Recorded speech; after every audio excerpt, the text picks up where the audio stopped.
Lightning hit the ground about 200 feet from our house. And somehow that's not even the most dramatic thing that happened in the last 6 weeks.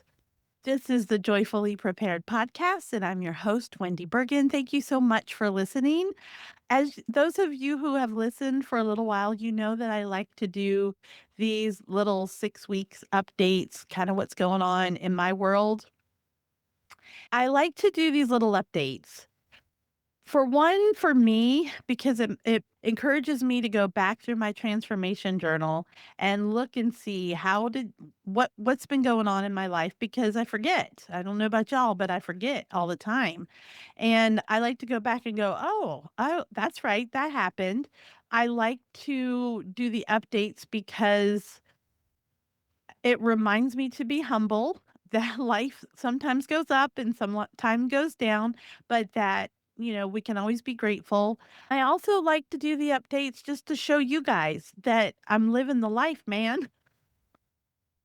I'm doing what I say I do on this podcast. Like I'm keeping a transformation journal. I am failing on a regular basis, but I'm trying to figure it out, right? I'm also succeeding. I'm also having un unplanned preparedness opportunities. And that's kind of what happened last week actually. So I just thought I'd share with you guys a little bit of what's been going on around here, a little bit of what's going on around here. I kind of call this one two successes and a failure.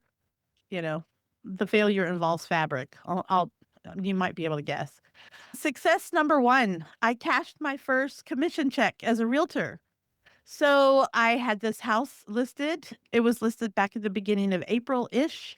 And I had a full price offer come in back in April, and things were going well. Long story short, that did not go through.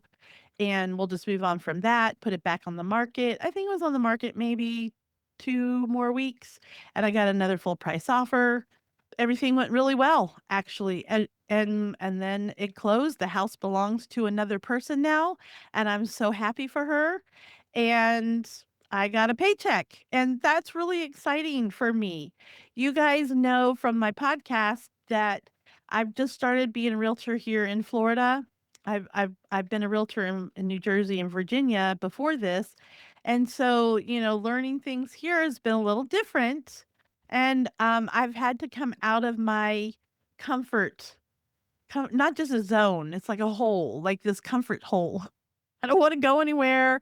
I just wanna stay home and do the things that I wanna do, and God called me to be a realtor, and so I'm doing my best to be a realtor. So I'm doing that and I'm helping some other people find homesteading properties or properties that they can homestead on. Maybe they're gonna be smaller to start with, and I've talked about that a lot. That you don't have to start with 40 acres, 5 acres, you can start with just a nice backyard even. So, I'm really grateful. Okay, my failure. Me. I'm the failure. No, it's not I'm not the failure. I committed to quilt or sew for 15 minutes a day during the summertime, every day, and I did really, really well until I stopped doing really, really well. And here's what happened. And this is kind of embarrassing, to be honest with you. I wasn't prepared. I wasn't prepared. I had bought, there are these little round wheels of fabric that are 2.5 inches wide. And I don't know how long they are, a yard long. I don't know. See, I don't know enough, and they're wound up into like a wheel, and they're called jelly rolls, and they come with different patterns and colors, and usually they mix and match, and I'm like, oh, this is what I'm going to do. I'm going to practice sewing these long jelly roll seams together, so you sew them long wise, so I can practice staying even. I got the manual out for my new sewing machine. I learned how to work on my sewing machine that I got for Christmas and I hadn't used till, June. And everything was going okay. I was sewing, I was pressing, I did a little TikTok about it. And then all my jelly roll pieces got sewn together and I didn't know what to do with them. Because I think you can like cut them up and make them cute little patchworks, or you can do this or that. And I didn't have a pattern ready to go. I should have maybe even started with a pattern. Maybe that would have been better than just sewing seams together, even though I needed to practice that. So I'm not like, I don't regret sewing the seams, but I just didn't have a pattern to then use these, sewed together strips of fabric. So what? Right? It's kind of been a light bulb moment type thing. You have to be prepared. I mean, it doesn't even matter what it is. You really, and a lot of times we don't even realize we're being prepared when we're going through steps of certain things. And it's not till we start to learn something new that we then realize, "Oh, I don't know what the next step is," or "I don't know who to talk to for the next step," or "Where do I get my next step stuff?" Like, in this case, I needed a pattern, and I needed a way to be able to figure out how to make the pattern work. I can read the pattern, I just didn't have a pattern. So, looking for a simple pattern for a jelly roll, because I did buy another jelly roll. I haven't opened it yet, but I did buy another one, thinking maybe that would be the smart thing to do, was start with a jelly roll, get the pattern, and then go from there. So if anybody has an easy quilted jelly roll pattern, send that to me. Wendy, Wendi, at joyfulprep.com. You can go to my Facebook group, find me there on my website. I don't I don't mind failures, to be honest with you. I would have preferred me to have this all figured out and be sewing like a little dream. So I have my quilt top at the end of the summer like I planned. But I kind of like failures because they teach me what I don't know. I'm not the failure. My plan had a big hole in it. Had a problem and I didn't even know it was there. Right? Now I know it's there. Will I know what the next hole or speed bump will be? No, not when I'm learning how to do this all by myself. Perhaps if I had a mentor, this would have been an easier fix because I could have recognized what my failure was and gone to him or her and said, I don't know what to do. And they would have said, do this. And I would have had encouragement and I would have been able to take my little sewn jelly roll strips and done something with it. They could have said, "Oh, it's really easy to fix. You just do this, this, and that." So perhaps if I had a mentor, I 100%, if I would have had a mentor, I would still be sewing right now. But I think having a mentor is so vital when you're learning new skills. And I feel like I'm smart enough that I can figure this out myself, but having the mentor would have saved me, honestly, a couple weeks worth of not doing anything and trying to figure this next part out. It probably took me a week and a half. I sewed through those strips really fast, like just in a few days, not even a whole week. And so I think I've been sitting on doing nothing now for 3 weeks. So maybe it took me 2 weeks to realize, "Oh, I don't have a pattern. I need a pattern. I need to do something about this." If I would have had a mentor, that would have been probably a pretty swift remedy, right? And so I will highly suggest that you find mentors. I can mentor you in other types of things, evidently not quilting. I cannot mentor you in quilting, but I can mentor you in food storage, food preservation, gardening, herbal remedies, lots of different things. I can motivate you, I can encourage you, cheerlead for you. I heard the cutest thing at church yesterday.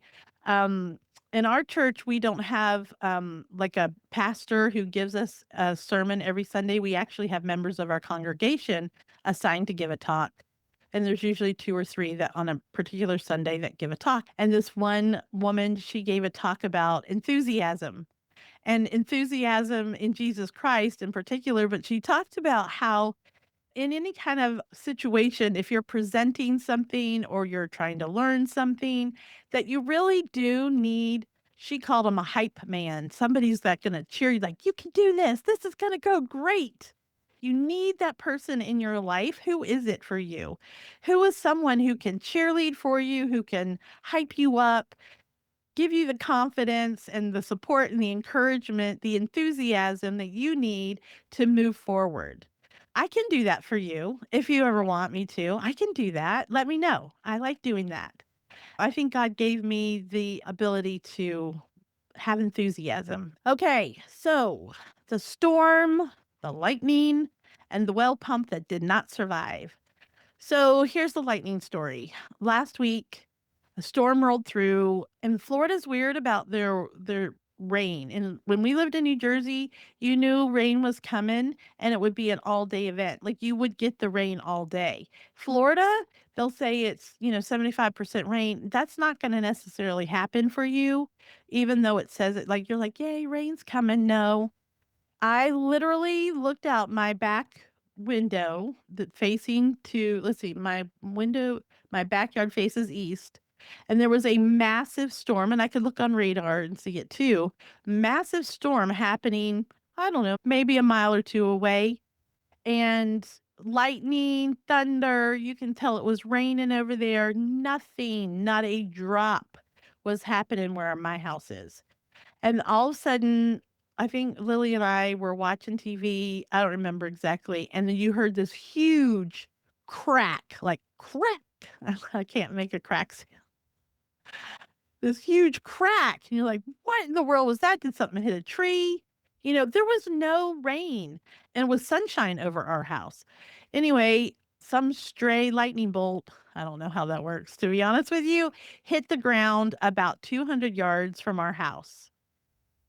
And there is some science, I don't know which science it would be, physics, chemistry, could have been all those, geology, a science, and maybe multiple sciences played that day underground. And the lightning, the energy, the electricity from the lightning power, I don't know, from 200 yards away, beelined itself to our house and hit our well pump.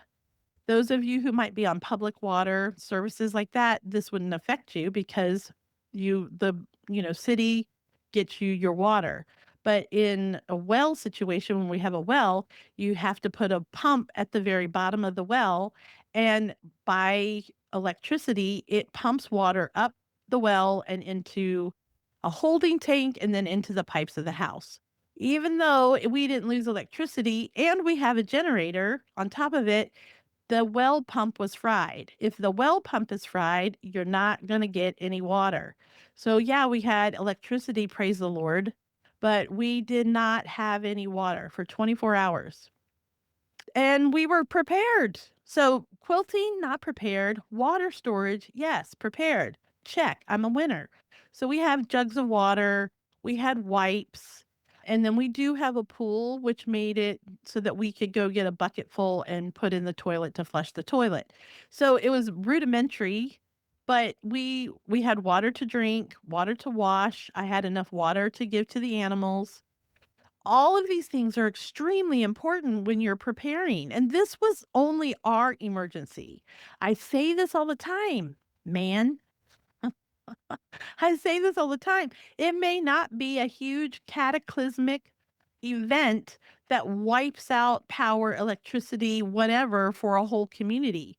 Emergencies come singly, they come individually, personally. And this was one for our family. It was just us that was affected. I assume, I'm just going to pretend like that's the case. We had no water for 24 hours. And, you think, well, it's only 24 hours. You slept for part of that. Okay, I appreciate that. But let me say this, and this might be a little too much information. I had to take a quote unquote shower because I had somewhere to go that morning or whatever. You can't really get 100% clean with wipes and jugs of water. You're not going to get the same clean. Thankfully, I didn't have to wash my hair that particular day. I had gone out and gardened the next morning after the lightning strike, and I went and did some gardening, so there was dirt under my fingernails, and it's hard to get the dirt out from underneath your fingernails when you don't have running water. So always be thankful. I've talked about gratitude so many times. And when I am struggling because I'm just being kind of crabby or whatever, and I need to bridge the gap between being crabby and being happy, I use gratitude. And usually the first things I use for gratitude are running water, hot showers, and flushing toilets. And nothing bad happened. We were still happy and we had ice cream and all the things like that. Nothing bad was happening. We just didn't have running water, which only made me more grateful. And I'm like, I'm so glad that these things are at the top of my list because they're really so wonderful, you know? Success number two, the neighbor who wanted to see me in my natural habitat. Okay, this is the one. This is my favorite, and it's actually my real success of the six weeks. And the funny part is I didn't even do it. I have this lovely neighbor. She lives a few streets over, and I met her a year or so ago when she was out walking her dog with a friend. And we've crossed paths here and there ever since, and we follow each other on Facebook. She buys eggs for me. And a few weeks ago, she asked me something. She said, and I'm quoting here, "Can I come to your house and see you in your element? See you in your natural habitat? I think you're so fascinating, and I just want to see where you live and what your life is actually like." Isn't that sweet? Now, she was so completely sincere about it. And I've only had one other friend in my whole life ask me something like that, just to be with me in my home and see what my actual day looks like. So this friend came over. She didn't stay all day or anything like that, but I've talked about my gardens before and she listens to my podcast. And so I walked her through my front food forest garden and showed her everything growing out there. And then she wanted to meet the goats. So goats introduced and the chickens. And I made her some herbal tea. And we just had this lovely, easy couple of hours together. And I kept thinking, what a gesture. Genuinely, genuinely one of the kindest things anyone has ever given me that I want to learn more about you, Wendy. You know what I mean? About a week later, I worked up the nerve and said, "Hey, can I come visit you?" And she said, "Yeah, I'd really like that." So last week, I went over and spent about 4 hours with her. We just talked and laughed and talked and listened to each other. And here's what gets me. We don't agree on everything. We've got some different political philosophies, but we agree on so much more. And there was never any arguing, no tension, none of that. We just trust each other. We hold space for each other and the ups and the downs and the likes and the dislikes, all of it. There's just this loveliness to it. And that's my biggest success. And I just love being with her. I love her, and I'm so thankful that she was courageous enough to ask me to learn more about me. And I want to be more like her. I just do. I'm interested in people. I don't know that I have as much courage as my friend does to just say, "Can I come over and visit you and spend time with you and learn about you?" How different would our lives be if that's what we did? If we learned about each other, even if we disagree, it doesn't matter. Are we mature enough to be able to go into another person's home and see how they live and drink the tea that they offer you? And she made me tea too when I went to her house the other day. So it was so fun to just spend time with each other. I encourage you and challenge you even. Is there somebody that you've admired in your life in close where you live or whatever that you can say, "Can I come visit you? I want to see you in your element. I want to know more about you." Can you do that? I bet that if we did more of that, our world would be so much more lovely and that we would be out of our heads, we would be out of our phones, we would be off of our whatever it is that we're on that occupies our minds so much and we would start interacting and engaging with one another, we could have so much more impact. And I think we could learn more about each other. I think if we knew more about each other, and then let's just say we're out, maybe we're on vacation and we see this one thing and we know that your one friend would love this one thing. And you would buy it for the friend and you would bring it home and you would know that this friend loves it because you knew her. You knew that she would love it. And then it's not like you're trying to buy her love, but there would just be more connection there.